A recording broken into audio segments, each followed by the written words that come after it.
JIT ने का जमान पाक लाहौर जाकर तफ्तीश करने से इनकार कर दिया। इस्लामाबाद पुलिस ने JIT जमान पाक लाहौर भेजकर चेयरमैन तहरीक इंसाफ से तफ्तीश करने से इनकार कर दिया।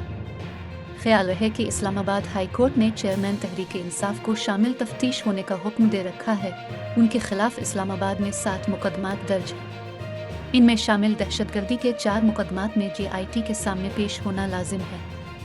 ज़राए के मुताबिक वफाकी पुलिस ने तहकीकाती टीम इमरान खान की रहायशगाह जमान पाक लाहौर भेजकर चेयरमैन तहरीक इंसाफ से तफ्तीश करने से इनकार कर दिया और एक बार फिर चेयरमैन PTI को तलब करते हुए याद दहानी के समन भिजवा दिए।